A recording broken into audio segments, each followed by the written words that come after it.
Wow, you guys are looking absolutely amazing today.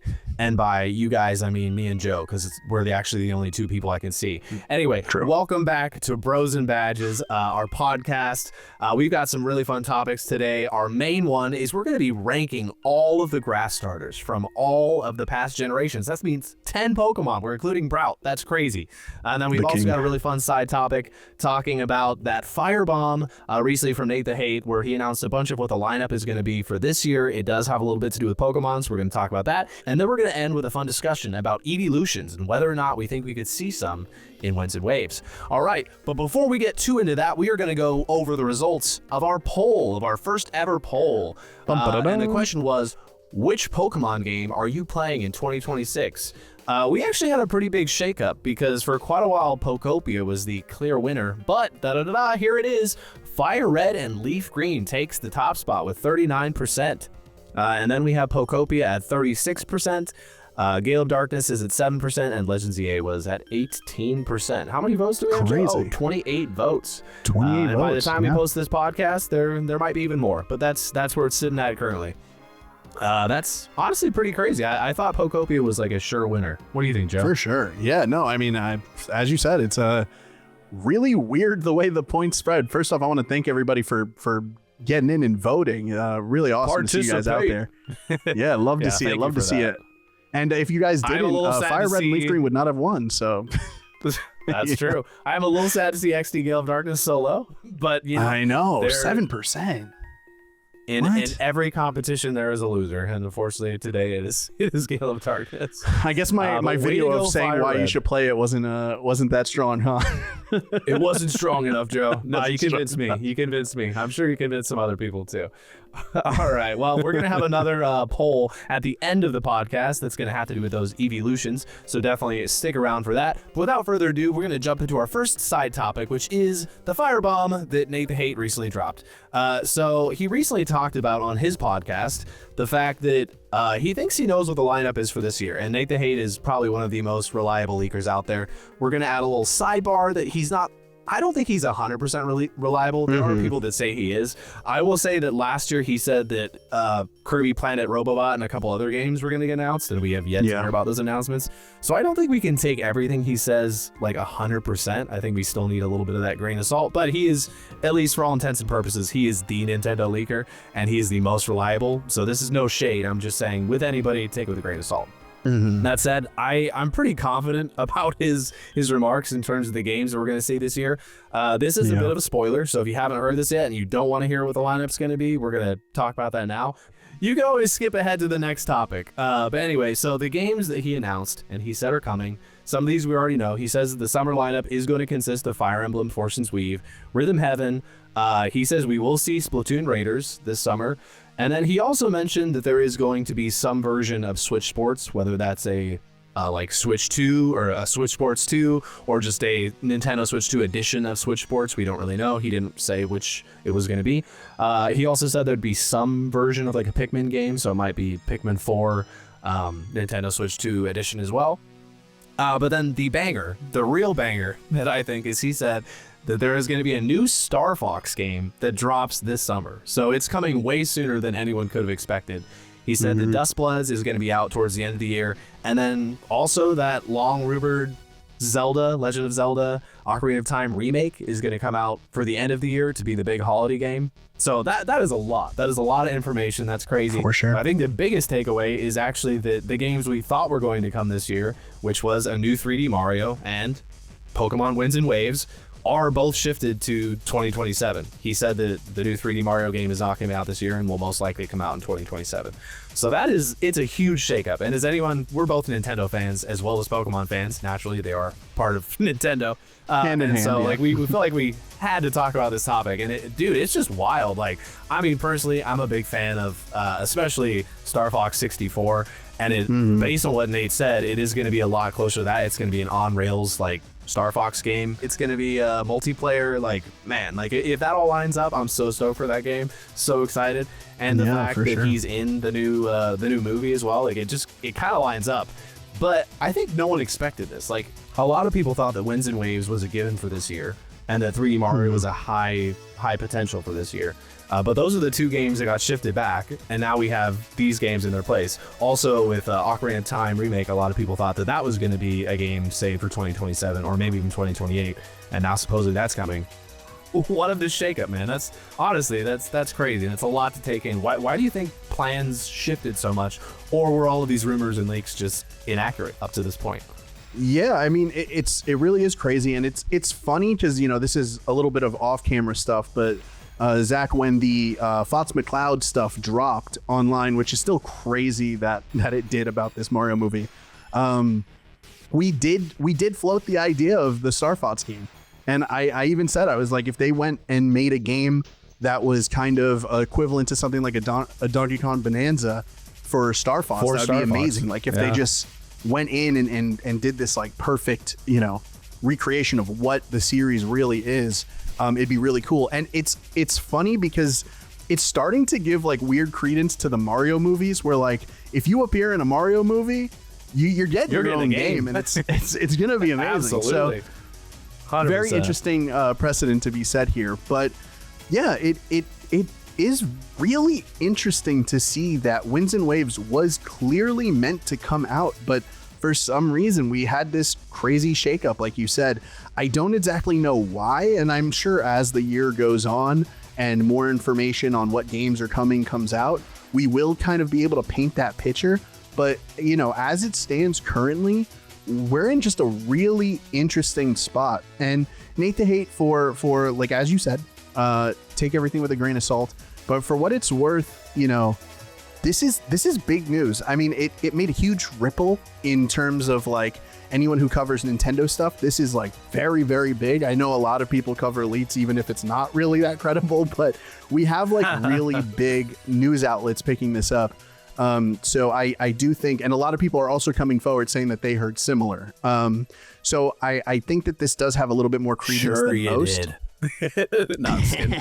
Yeah, my insider information lines up with this. Thing.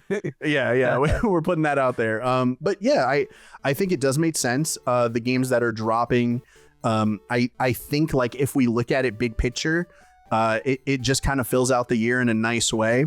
I think Dustblood's finally dropping end of the year makes total sense. And if it wasn't, that would be I'd like be scared. An October, September game. Yeah, for sure. It was going to be an October, September game anyway. And people were saying summer. I was like, I never really saw that. So that makes a lot of sense. Weird to me, summer game later in the year. Yeah, totally. 100%. But yeah, so I think like as far as that goes, I think the switch up makes complete sense. I think that you've said it in a previous podcast that Nintendo really does like to focus on single releases. And once that happens, they move on to other things. We are now clearly seeing that the Mario movie was everything that they wanted it to be. They were building up this thing for Mario's anniversary. It's a big deal.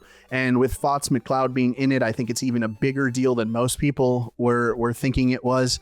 And now we're seeing this game dropping. So I think whatever Nintendo is doing, they're being very, very smart this time. Like it seems like they're no longer worried about selling the systems, because after the Switch, they knew that they had something huge on their hand. Switch 2 also did gangbusters going out. So now I think they're in this really interesting place where they can just go, you know what? Let's get weird. Let's get really cool. And let's give games and franchises a chance again. We're even seeing this with like Tomodachi Life coming out, later in April. So I just think like as far as the releases go, we're in an interesting spot. And I really think it makes a lot of sense why Pokemon is pushed back. There's just so much front loaded. So we get this double benefit of like, hey, we're going to get Pokemon to be this like premier game in a year that maybe is a little lighter than this year. Who knows? But also it gives Game Freak that extra time to really hone in on what is going to make Winds and Waves special.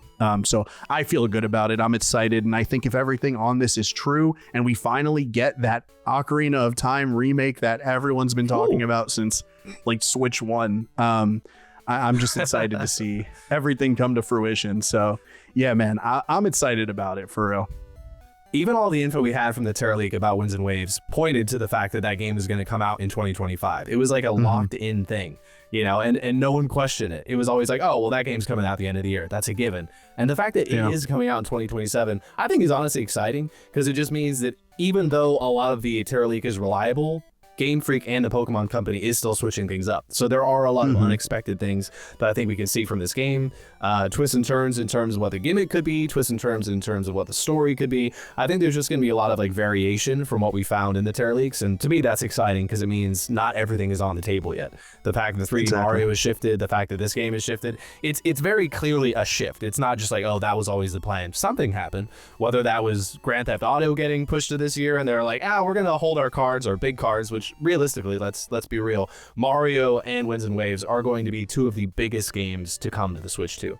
So the fact that they're coming out in 2027, I think that's kind of Nintendo's way of being like, that's going to be our year. Grand Theft Auto, you can have this year, or at least the end of this year, but 2027 is going to be our year. And I think that's really interesting. It doesn't mean they don't have games like we just talked about. That lineup is stellar. Like if we get a new Star Fox game, if we get Splatoon Raiders in the summer, and then we get that Legend of Zelda remake at the end of the year, that's going to tide fans over, and it's going to be an incredible year anyway. If anything, I'm actually more excited for this lineup if it's real than what we expected initially, because I didn't know that we're going to get a Star Fox game. You know what I'm saying? Getting a new Star Fox game this early in the Switch 2 life cycle is just incredible. Huge. And it's a game that I really wanted. As soon as they announced the Switch 2 and there were rumors about a Donkey Kong game coming, I was like, man, if they got a Donkey Kong game, I really hope we get the Nintendo Switch version of Star Fox. And it looks like we are, because I always knew that there was going to be a 3D Mario. I always knew there was going to be Gen 10 Pokemon. But if we're adding this to the coming lineup, to me, that's awesome. I'm so excited.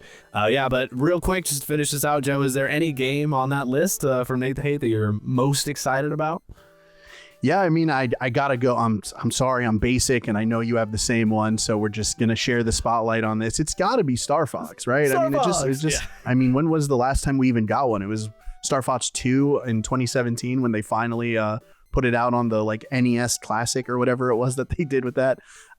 So crazy. I mean, it's just so insane to finally see this, and the Switch 2 is really looking to be the Nintendo console that brings back dead franchises. I mean, we have Donkey Kong come back in 3D Donkey Kong, no less, come back in full swing, no pun intended.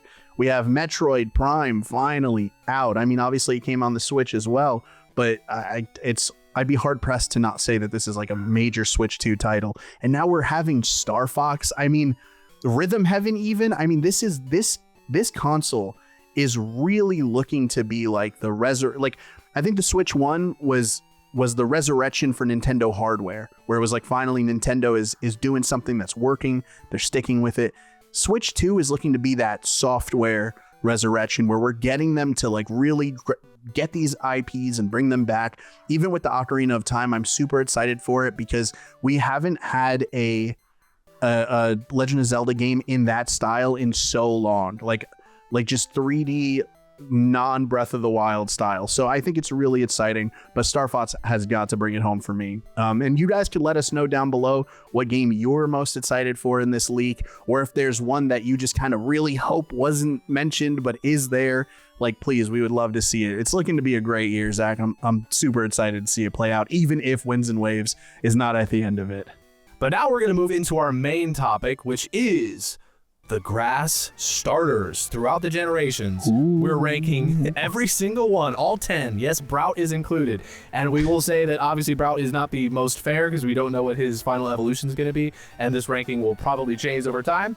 But we want to do this in honor of the games coming out, in honor of Winds and Waves coming up. And we do have a wee bit of time till that release. So I think now is a perfect time to rank the grass starters. We're eventually going to do this for the fire starters and the water starters as well. But we want to start with grass, because that is the first in the cycle. Grass, fire, water. I don't know why that's the cycle, but it is. Anyway, Joe, here's how we're doing it. It's a little different than what you normally see. We're not going to do the standard S tier system. We're not going to give everybody a tier, just because I think that's a little played out. But we might make a tier system that will flash at the end, just with like how the Pokemon line up in the way we're doing it. But really, we're assigning points. Joe, there are 10 Pokemon, and you only get 10 points to spread out amongst the starters. That means you could do the whole everybody gets a participation trophy and just give each one 1 point, but that's not really going to shake any things up. So really, this forces you to give some Pokemon 0 points, and to give some Pokemon more than 1 point if you want to see them stack up in the list. I know, a little bit evil. It was really tough because honestly, I want to give all of these starters a point because that's just how I feel. Because I'm a fan of every single one of them, but we can't give them all points. So, Joe, yeah, we're gonna dive right into it. I have already done mine just to speed up the process a little bit. I'm gonna say how it shook up. So with 1 point, I had to give Brout because he's the newest member. I had to give him 1 point. I mean, just look at that guy. Like he deserves some love. I didn't give him more points because again, I don't know what his final evolution is gonna be, and that would be kind of unfair if I gave him more just based on the starter, because really the starter is also leading towards something bigger, something better, the evolution. And then I gave Turtwig 1 point as well because I'm a big fan of Turtwig and I love Torterra. I gave Trico 1 point because, oh man, I don't know, I got a soft spot for anything Gen 3. But then I had to give some more points to some others. I gave Bulbasaur 2 points, Chikorita 2 points because I don't know, I just love Meganium as well. Really big fan of Meganium and Venusaur. And then I don't know if it's not surprising, but I gave Rowlet 3 points because I just love that little owl so much. And Decidueye is incredible. I also really like Dartrix too. I think the whole lineup is pretty cool. Also, very strong. In Pokemon Pokopia, Dartrix plays a role, and he's actually super annoying. Like, I'm not gonna lie. he you need him to like cut things in Rocky Ridges, and like I swear I had a whole segment where I was like trying to find this bird, and he was like never at his habitat.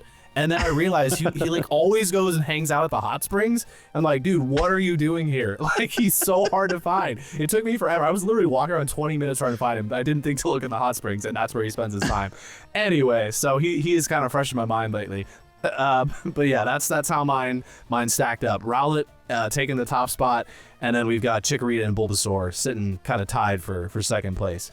But Joe, what about you? We're going to combine our scores, by the way, so this is important. Yeah. It is important what Joe gave to the grass starters. What does your lineup look like? Let's mix it up. First, I just want to, unfortunately, I just want to quickly list out the ones that got 0 points because...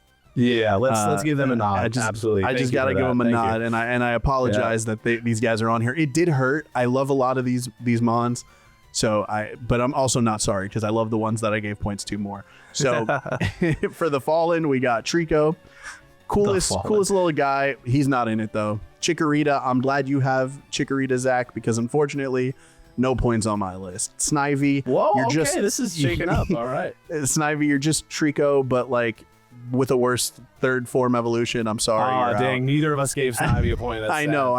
It sucks, but it's the way it is. So Viper's really also really too. Cool. I don't know. I know. Yeah, I didn't give Grookey one. Yeah. And what a cool ability, but unfortunately just not in. And then lastly, Chespin. I love you too. You're awesome. I love your Mega. You're out though. And now on to the points. Funnily enough, if Chespin had in my opinion, a better evolution, and the Mega's sick. I will say again, the Mega's sick that we got in ZA. Yeah. But if he had just a better final evolution that actually looked more like what his starter design was, he would probably be almost top of my list because I absolutely love Chespin as the first, as the starter. Yeah. His first form is incredible, but the rest of the lineup is just not there for me. I'm sorry. Chespin. That's a great point, especially in its generation where the other two final Evos are so much stronger. With Delphox and Greninja, which is obviously one of the coolest. But we'll save that for when we get there. Peak. Yeah. To the water starters. So now on to the points. I gave 1 point to Brout. I would have gave all 10 had we known the evolution, but off Aura alone and those angry brows, you get 1 point, which is pretty good on this list considering there's only like 5 Pokemon on it. Another point that I wish I gave them higher, but they get 1 point as well. That's going to be Bulbasaur. This was like the first Pokemon that I fell in love with when I was a kid. Great Pokemon. Just unfortunately, there were 3 that I like a little more. Now it brings me to my 2 points, which is going to give it a clear lead, I think, and that's Rowlet. Because like you, I mean, Decidueye is just such a cool Pokemon. He's peak. He's literally peak. Yeah, there's really not much else to say. Also, I'm a little bit biased.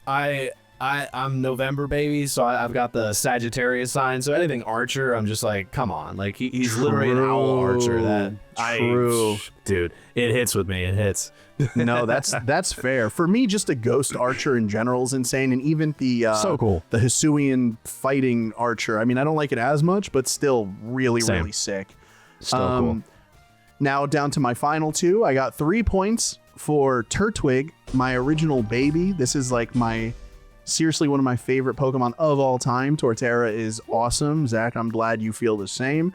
And finally, to round it out with a first place tie, I have someone that I was shocked by, and that's Sprigatito. I have 3 points to Sprigatito. Whoa, I love Sprigatito.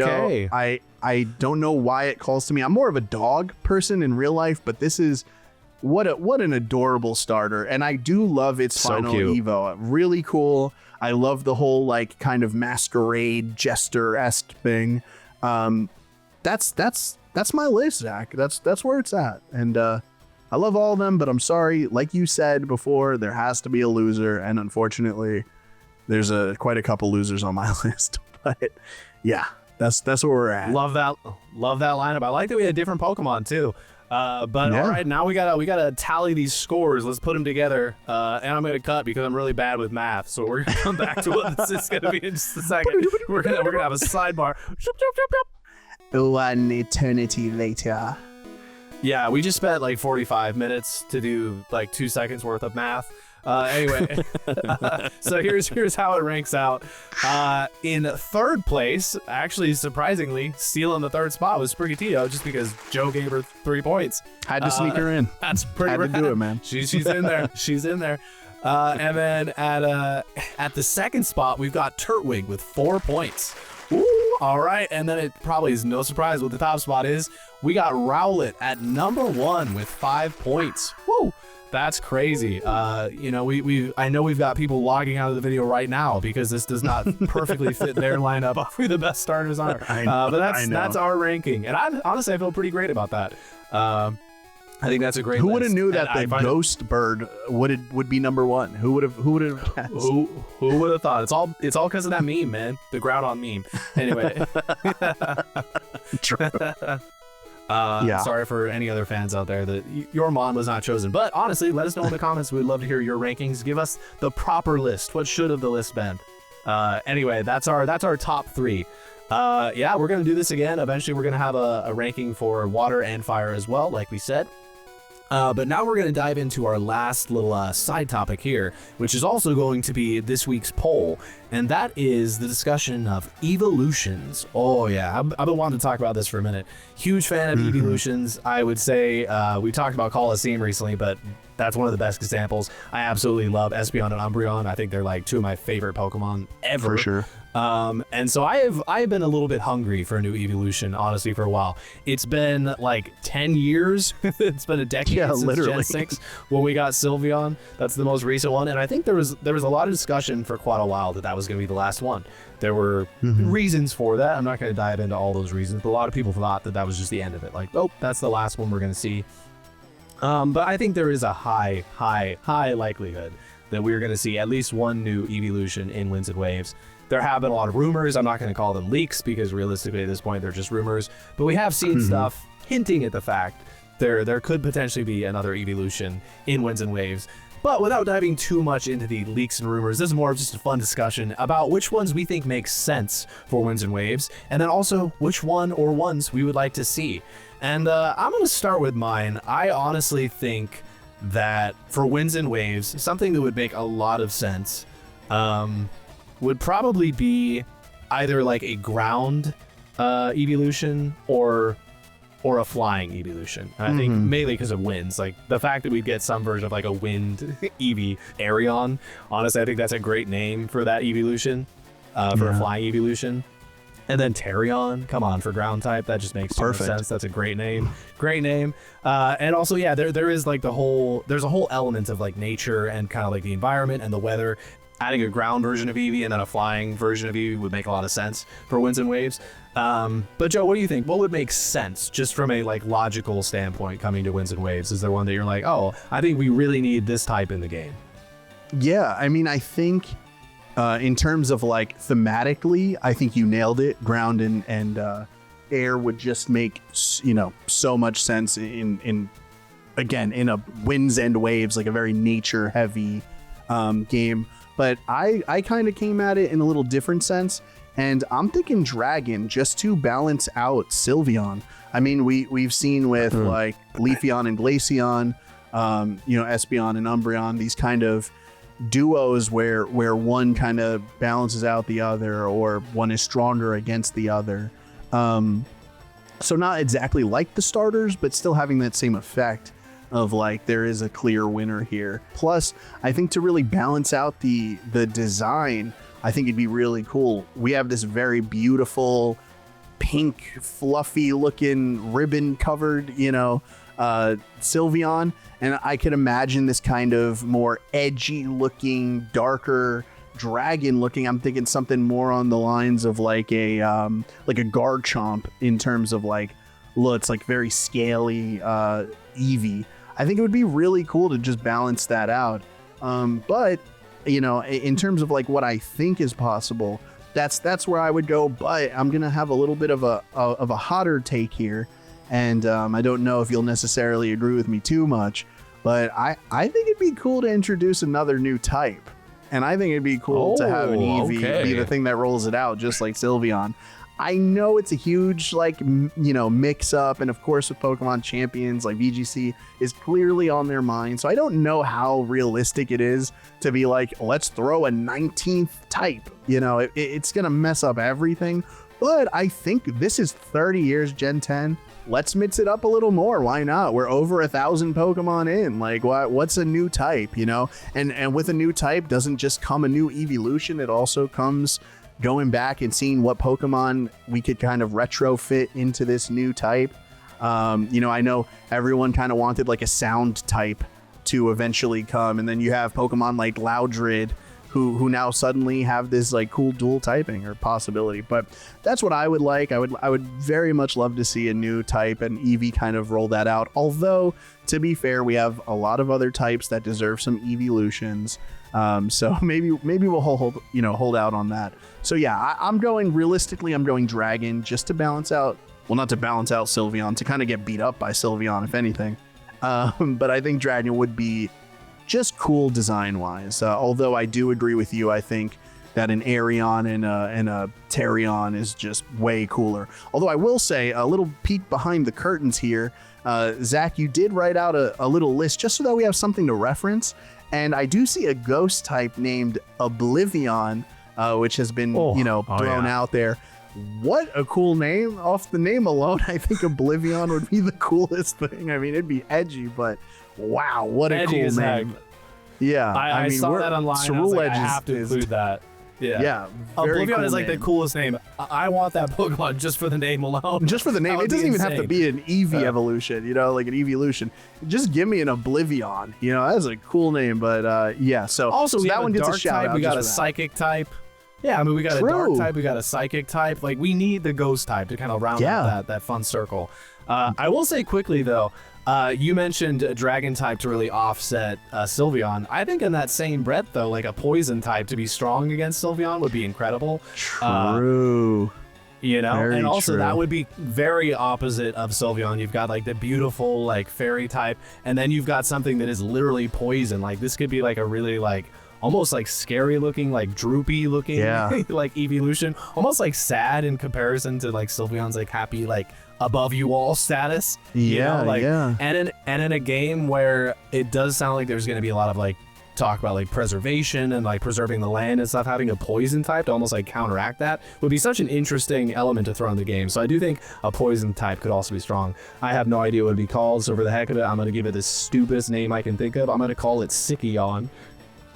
Because let's get sick from that poison, dog. That's kind of sick, dude. I'm not gonna lie. No, I love that. I love that idea.